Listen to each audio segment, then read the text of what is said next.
आप सबों का मेधा ट्यूटोरियल में स्वागत है। जैसा कि हम इसके पहले वाले वीडियो में पार्ट्स ऑफ स्पीच से नाउन, प्रोनाउन, एडजेक्टिव, वर्ब की चर्चा कर चुके हैं और आज मैं आपको पार्ट्स ऑफ स्पीच में जो शेष बचा है उसका जिक्र करना चाहूँगा। जैसे इसके पीछे मेरा खास उद्देश्य ये है कि मैं कैसे हर वर्ड्स को आइडेंटिफाई किया जाए, इसको बहुत अच्छे से समझा देना चाहता हूँ।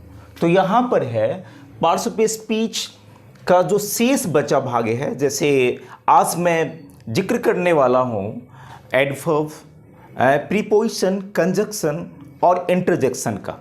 तो आइए हम ध्यान से देखें। यहाँ पर सबसे पहले मैं एडवर्ब की बात करता हूँ। एडवर्ब है क्या? देखिए,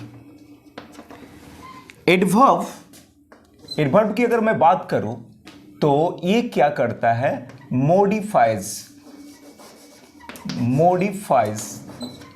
द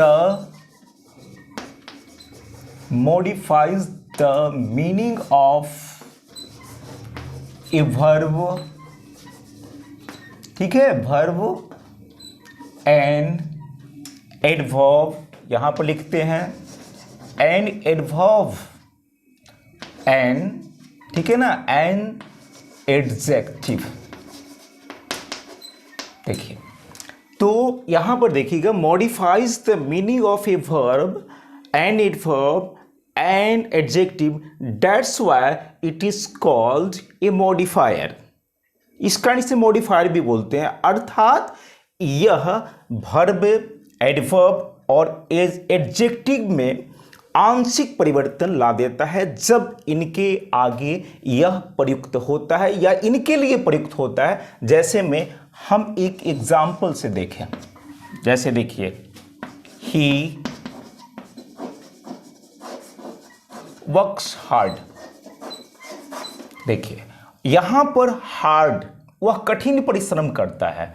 तो यहां पर एक मॉडिफायर हार्ड है जो कि एडवर्ब है और ये क्या कर रहा है? वर्क्स को मॉडिफाई कर रहा है। मॉडिफायर है लेकिन ये क्या? एक वर्ब को मॉडिफाई कर रहा है, इसलिए यह एडवर्ब है और यह क्या है? वर्ब है। और यह क्या है? तो प्रोनाउन है। अगर आइडेंटिफिकेशन के दृष्टिकोण से हम देखें तब ये क्या है? तो ये वर्ब है और ये क्या है? तो ये एडवर्ब है। ठीक है। अब है दूसरे एग्जाम्पल से एक इसको समझते हैं। जैसे एडवर्ब को समझते हैं तो देखिए यहां पर, ही राइट्स क्वाइट क्लियरली। देखिए, अब एडवर्ब यहां पर है, मैं वर्ब से समझा दिया, अब एडवर्ब से समझाना चाहूंगा। तो ही राइट्स क्वाइट क्लियरली। अब यहां स्पष्ट देखिए, अगर प्रत्येक वर्ड की बात करें तो ही यहां पर प्रोनाउन है, राइट्स क्या है? वर्ब है, और क्वाइट यहां पर, क्वाइट क्या है? एडवर्ब है। क्वाइट यहां पर एडवर्ब है और क्लियरली भी क्या है? एडवर्ब है। ये भी एडवर्ब है। तो आप यहां देख सकते हैं स्पष्ट, एडवर्ब खुद एडवर्ब को मॉडिफाई कर रहा है, यानी क्लियरली को मॉडिफाई करने के लिए क्वाइट एडवर्ब का प्रयोग हुआ है। इसलिए यहां हम कह सकते हैं कि एडवर्ब खुद अपने ही एडवर्ब यानी एक दूसरे एडवर्ब को यहां पर मॉडिफाई कर रहा है। यहां स्पष्ट हम देख सकते हैं। तो ये भी एडवर्ब हुआ, ये भी एडवर्ब हुआ और ये वर्ब हो गया और ही क्या हो गया? प्रोनाउन हो गया। अब एडजेक्टिव की बात करते हैं। तो यहां देखिए एक एग्जांपल और, it is a very sweet mango. यहां पर आप देख सकते हैं, बहुत अच्छे से आप समझ रहे होंगे और मैं चाह भी रहा हूं कि बहुत अच्छे से यहीं पर समझाऊं और बेहतर समझ में आ जाए। एक एक चीज, एक एक वर्ड के बारे में मैं यहां अपनी समझ से उसको अच्छे से रख दे रहा हूं ताकि हम सभी उसको अच्छे से समझ लें। तो यहाँ देखिए, मैं पहले बात किया, he works hard, he rights quite clearly, it is a very sweet हाँ मैंगो, देखिए it is a very sweet mango. अब यहाँ पर हम देखें वर्ड क्लासिफिकेशन के दृष्टिकोण से, जैसा कि मैं यहाँ पर चर्चा कर दिया हूँ, आइडेंटिफिकेशन क्लासिफिकेशन यहाँ पढ़ाने के पीछे एकमात्र उद्देश्य मेरा ये है कि हम वर्ड्स आइडेंटिफिकेशन करना सीखें। तो यहाँ देखिए, वैसे भी हम समझ सकते हैं कि प्रत्येक वर्ड्स यानी इंग्लिश में जितने भी वर्ड्स हैं वे सब के सब अपने कार्य और प्रयोग के दृष्टिकोण से अलग अलग समूहों में रख दिए गए हैं और हम आवश्यकता अनुसार उसका यूज करते हैं। तो यहाँ देखिए ये बिल्कुल स्पष्ट आप, तो यहाँ क्या हो गया, इट प्रोनाउन है, इज यहाँ पर क्या हो गया, इज यहाँ पर मेन वर्ब हो जाएगा, क्योंकि ऑक्सिलरी वर्ब होता है लेकिन यहाँ पर मेन वर्ब इसलिए कि इसका अपना कोई अर्थ है।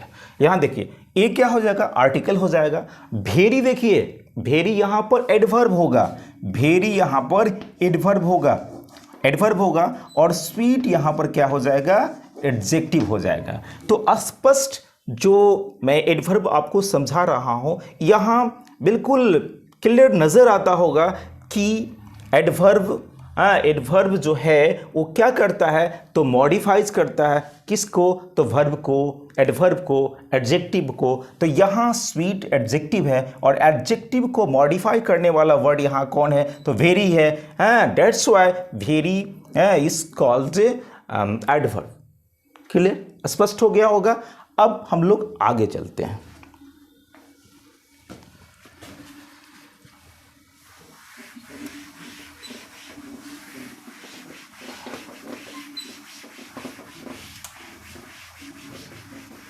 बिल्कुल अच्छे से आप समझ रहे होंगे।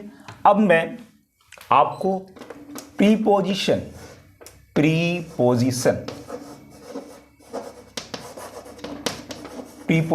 की बात करूं तो वैसे भी प्रीपोजिशन का मतलब इसके प्रोनाउंसिएशन से ही स्पष्ट हो जाता है। प्री मींस पहले, पोजीशन मींस स्थिति, यानी जिसकी स्थिति पहले हो। जैसे में देखिए प्रीपोजिशन यानी यहाँ पर हम दें तो इसको इस तरह से समझे, यानी ये क्या करता है, प्री यानी प्री किसके पहले, तो नाउन और क्या है, प्रोनाउन। नाउन और प्रोनाउन के पहले आकर, नाउन और प्रोनाउन के पहले इसकी स्थिति होती है और आकर इन शब्दों का संबंध दूसरे शब्दों से करता है। इस कारण हम इसे रिलेटिंग, ये क्या करता है, रिलेटिंग द वर्ड्स। देखिए रिलेटिंग का काम करता है, संबंध जोड़ने का काम करता है। अब है कि प्रोनाउन के बारे में अगर मैं बताऊं, प्रीपोजिशन के बारे में, तो प्रीपोजिशन जो है कभी भी किसी भी शब्द को किसी से जोड़ देता है, किसी भी शब्द को, यानी प्रीपोजिशन किसी को किसी से जोड़ देता है। तो इस तरह से जोड़ने का भी माने किसी से किसी का संबंध बता देता है। तो प्रीपोजिशन यहाँ पर आप देख सकते हैं, प्री यानी pre means position, pre means क्या है, पहले इसकी स्थिति होती है, नाउन और प्रोनाउन से पहले प्रयुक्त होता है और इन शब्दों का संबंध किसी दूसरे शब्दों से करता है। जैसे यहाँ हम ध्यान से देखेंगे, देखिए Sita is standing between Ram and Shyam. देखिए अब यहां पर जो बिटवीन है, बिटवीन ये क्या है, तो ये प्रीपोजिशन है। देखिए यहां पर आप देखिए ध्यान से, ये क्या है, बिटवीन क्या है, तो प्रीपोजिशन है। तो Sita is standing between Ram and Shyam. Ram and Shyam यहां पर क्या है, राम क्या है, नाउन है, श्याम क्या है, नाउन है, और एंड यहां पर क्या है, कंजक्शन है। तो यहां अगर आइडेंटिफिकेशन करें तो ये क्या हो जाएगा, नाउन हो जाएगा। इज क्या हो जाएगा, तो ऑक्सिलरी वर्ब हो जाएगा, और स्टैंडिंग क्या हो जाएगा, तो वर्ब हो जाएगा, और बिटवीन क्या हो जाएगा यहाँ पर, तो ये प्रीपोजिशन हो जाएगा। और राम एंड श्याम जो है ना, राम एंड श्याम में राम तो नाउन होगा और एंड यहाँ पर क्या होगा, एंड यहाँ पर कंजक्शन हो जाएगा, और श्याम फिर क्या होगा, नाउन होगा। तो देख सकते हैं राम एंड श्याम के पहले जो प्रीपोजिशन प्रयुक्त हुआ है उसकी स्थिति पहले है और प्रयुक्त होकर उन शब्दों का संबंध इन शब्दों से बता रहा है, तो इस कारण इसे हम क्या कहते हैं, प्रीपोजिशन कहते हैं। प्रीपोजिशन मीन्स पहले, यानी जो पहले प्रयुक्त हो, नाउन प्रोनाउन के पहले प्रयुक्त होता है और फिर उसका संबंध बताता है, इसलिए हम इसको कहते हैं रिलेटिंग द वर्ड्स। ये शब्दों का संबंध बताता है, रिलेटिंग, यहाँ पर स्पष्ट लिख दिए हैं, रिलेटिंग द वर्ड्स। अब देखिए, अब आपको मैं कंजक्शन बताऊंगा। देखिए यहाँ स्पष्ट आप समझ रहे होंगे कि प्रीपोजिशन क्या है। चूंकि यहाँ क्या है, ग्रामर की हम बात कर रहे हैं, तो वैसे में ग्रामर अगर हमारी कमज़ोर रहती है तो हम बहुत अच्छा नहीं कर पाएंगे। क्योंकि आज जितने भी कंपटीशन, लगभग जो भी अच्छे कंपटीशन है, उसमें इंग्लिश में ग्रामर जो सेक्शन है उसको बहुत अच्छे से रखा जाता है। तो इस तरह से अगर ग्रामर अच्छी करनी है तो हमें शुरुआत भी अच्छी करनी होगी। अर्थात क्या है, अगर अंग्रेजी अच्छी करनी है, अगर अंग्रेजी पर कमांड करना है, जहाँ से हम बिलोंग करते हैं वहाँ अंग्रेजी जो है उसको बहुत ज़्यादा इग्नोर किया जाता है। क्योंकि हमारे बोर्ड में, बिहार बोर्ड में भी 10वीं तक इंग्लिश कंपलसरी नहीं है, जिसका खामियाजा हम माने आप स्टूडेंट्स को भुगतना पड़ता है। और हम लाख भी चाहते हैं फिर भी हम आपको इंस्पायर नहीं कर पाते हैं, क्योंकि गार्जियन भी इस स्थिति को समझ नहीं पाते हैं कि नहीं, आगे चल के इंग्लिश के बिना काम चलने वाला नहीं है। इसलिए हम अपने बच्चों को हमेशा प्रेरित करें कि वो इंग्लिश भी पढ़े, लेकिन ऐसा बहुत ज़्यादा नहीं होता है। बहुत कम गार्जियन ऐसे होते हैं जो अपने बच्चों को शुरू से ही इंस्पायर करते हैं कि आप अंग्रेजी भी पढ़ो और अंग्रेजी भी एक सब्जेक्ट है। लेकिन यहाँ क्या है, हम ग्रामीण परिवेश के बच्चों को ज़्यादातर देखते हैं कि वो इसमें में पिछड़ जाते हैं, और जब 10वीं पास करते हैं तो वो तब तक देर हो चुका होता है। और एक बैग कई उनका जो सिलेबस है बहुत वास्ट हो जाता है। वास्ट होने के कारण वो चाह कर भी अंग्रेजी पर कमांड नहीं कर पाते हैं। लेकिन अगर हमें करना है तो शुरुआती दौर से ही हमें उसकी बुनियाद मजबूत करनी पड़ेगी। अर्थात उसका जो फंडामेंटल वे है, जो बेसिक कंसेप्ट है, उसको बहुत क्लियर करते हुए आगे बढ़ना होगा, तब जाकर हमारी अंग्रेजी अच्छी हो सकती है। और इसकी शुरुआत ऐसे ही छोटे छोटे चीज़ों से हम करेंगे। धीरे धीरे जैसे जैसे हम आगे बढ़ेंगे वैसे वैसे हमारा कमांड बढ़ता जाएगा, और फिर मैं एक एक चीज़ को अच्छे से बताऊंगा और आपका इंटरेस्ट बढ़ेगा। इसलिए आप ये सब कुछ जो मैं आपके बीच रख रहा हूँ उसको बहुत अच्छे से आप समझते चलिए, आगे बहुत आसानी से सब कुछ संभव कर लेंगे। तो इस तरह से हम यहाँ पर देख सकते हैं प्रीपोजिशन, जैसा कि आज की क्लास में मैं बता रहा हूँ। इसके पूर्व क्लास में मैंने पार्ट्स ऑफ स्पीच से नाउन, प्रोनाउन, एडजेक्टिव, वर्ब का जिक्र किया था। आज मैं एडवर्ब्स पढ़ाया, अब मैं प्रीपोजिशन पढ़ा रहा हूँ। तो प्रीपोजिशन में आप देख सकते हैं प्रीपोजिशन है क्या, और आप अगर सेंटेंस में प्रयुक्त वर्ड्स हैं तो उसका आइडेंटिफिकेशन अलग अलग आप कैसे करेंगे, और जब कर लेंगे तो फिर आगे आपको परेशानी नहीं होगी। नहीं तो बहुत सारे ऐसे तथ्य हैं जो आगे आएंगे और वो कहीं ना कहीं अड़चन पैदा करेंगे, जिसके कारण आपको बहुत पीछे छूटना पड़ेगा। इसलिए यहाँ ध्यान से आप देखेंगे। अब है कि मैं कंजक्शन पढ़ाऊँ आपको। हाँ, कंजक्शन पढ़ाऊँ, आप ध्यान से देखेंगे। कंजक्शन,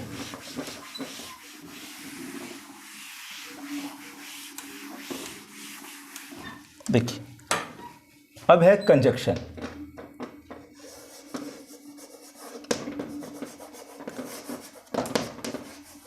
कंजक्शन देखिए, कंजक्शन इसको कहेंगे joining the words. Joining the words, देखिए इसको कहेंगे ज्वाइनिंग द वर्ड्स। कंजक्शन को देखिए, आप ध्यान से देखेंगे आप, कंजक्शन यानी ज्वाइनिंग द वर्ड्स, यह शब्दों को जोड़ता है। अब शब्द कहें तो यहां पर हम लिख सकते हैं वर्ड्स, सेंटेंसेज, क्लॉज, ठीक है, इन सारे चीजों को जोड़ता है। यानी कंजक्शन क्या करता है, शब्दों को, शब्द समूहों को, वाक्यों को, उपवाक्यों को, जैसे क्लॉज है, इन सारी चीज़ों को क्या है, ये जोड़ता है। तो आप देख सकते हैं यहाँ पर, अगर मैं आपको बताऊं कि अब है कि ये प्रीपोजिशन से अलग हैं। कंजक्शन वो संबंध बता रहे थे।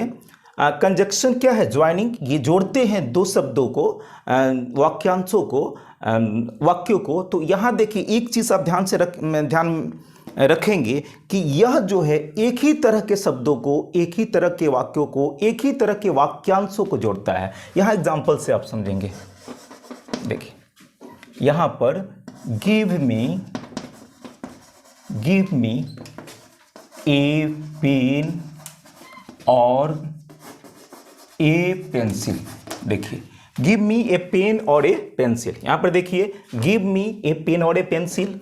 अब फिर एक एग्जांपल लेते हैं, जैसे Ram and Shyam are playing. देखिए Ram and Shyam are playing. तो दोनों एग्जाम्पल को ध्यान से देखें, आइडेंटिफिकेशन करें हम। तो गिव मी ए पेन और ए पेंसिल। अब यहां पर कंजक्शन कहां है? तो कंजक्शन क्या है? और है। और यहां पर क्या है? कंजक्शन है। ए पेन, ए पेंसिल, तो एक ही तरह के तो वर्ड्स हैं, और इन दोनों वर्ड्स को कौन जोड़ने वाला है? तो और है। तो और को क्या बोलेंगे? और क्या है? तो कंजक्शन है। ठीक है। अब है Ram and Shyam are playing. Ram and Shyam, तो राम यहां श्याम, एक ही तरह के वर्ड्स तो हैं। देखिए एंड क्या है? एंड इसको जोड़ रहा है। अब देखिए एक सेंटेंस लें, सीता इज हियर एंड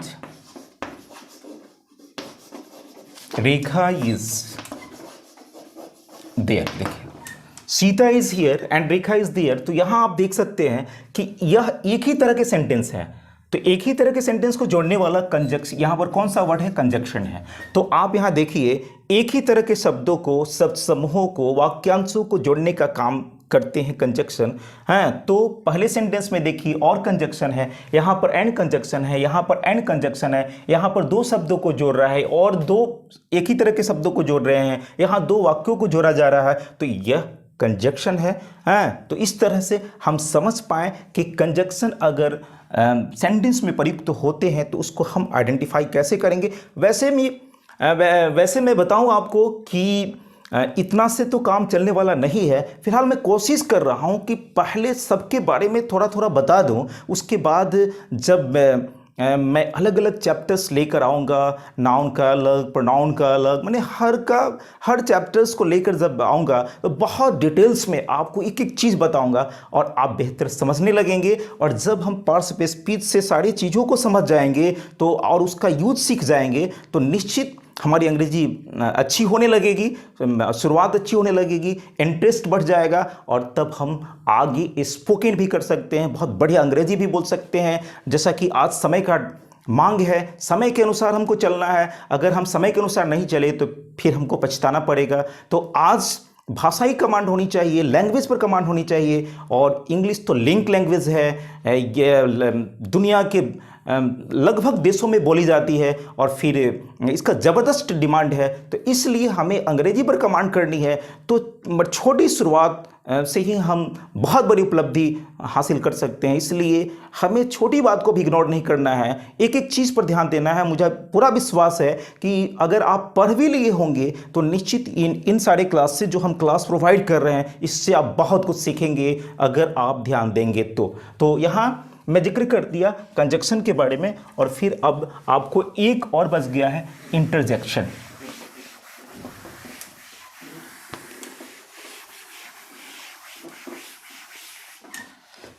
हाँ, अब यहां पर एक और देख लीजिएगा,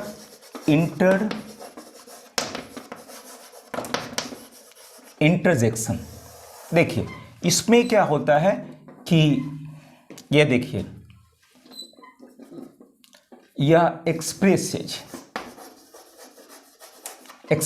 द फीलिंग। देखिए expresses the feeling, expresses the feeling यहां पर हम एग्जाम्पल से समझते हैं। जैसे देखिए,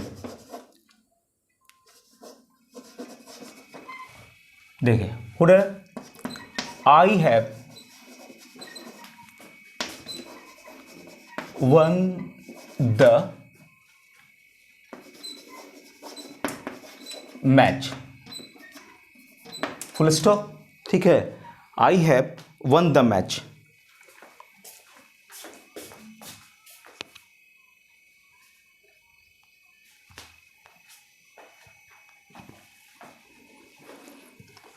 देखिएगा यहां पर hurray I have one the match, उसके बाद हम लिखते हैं ओ ही वॉज रून्ड। फिर लिखते हैं bravo you have done the best. देखिए यहां ध्यान से देखिए, तो ये पूरे सेंटेंस में ये फर्स्ट वाले सेंटेंस को अगर देखें तो हुर्रे, देखिए I have one the match, यहां पर हुर्रे क्या है? इंटरजेक्शन है। यह अकस्मात फीलिंग है जो हमारे मन में आता है। और देखिए ओ क्या है? यह इंटरजेक्शन है। ब्रेवो क्या है? इंटरजेक्शन है। तो इसमें से बहुत माने इसके अंतर्गत बहुत सारे वर्ड्स आते हैं, तो कोई खुशी का, कोई दुख का, कोई गम का, ऐसे कुछ बोध कराते हैं। तो यहाँ हम देखिए हुर्रे जो है ये खुशहाली का प्रतीक है, I have one the match. और देखिए ओ अफसोस का प्रतीक है, ही वॉज रून्ड। ब्रेवो भी खुशहाली का प्रतीक, जब हम खुश होते हैं तो कहते हैं जैसे you have done the best. यहाँ पर आप देख सकते हैं हुर्रे, ओ, ब्रेवो, यह सब के सब इंटरजेक्शन हैं। और इस तरह से हम वर्ड का इंट्रोडक्शन कर लिए। आइडेंटिफिकेशन जो मैं जिक्र किया था, क्लासिफिकेशन, यह अब लगभग समझ में आ रहा होगा। और भी बहुत अच्छे से समझेंगे जब हम आगे पढ़ेंगे। तो आज का सेशन मेरा यहीं पर समाप्त होता है। धीरे धीरे हमारी शुरुआत हो रही है, बहुत अच्छे से सब कुछ जान लेंगे। तो आज अब यह क्लास मैं समाप्त करना चाहूँगा। चलिए, आपको बहुत बहुत धन्यवाद। Thanks a lot.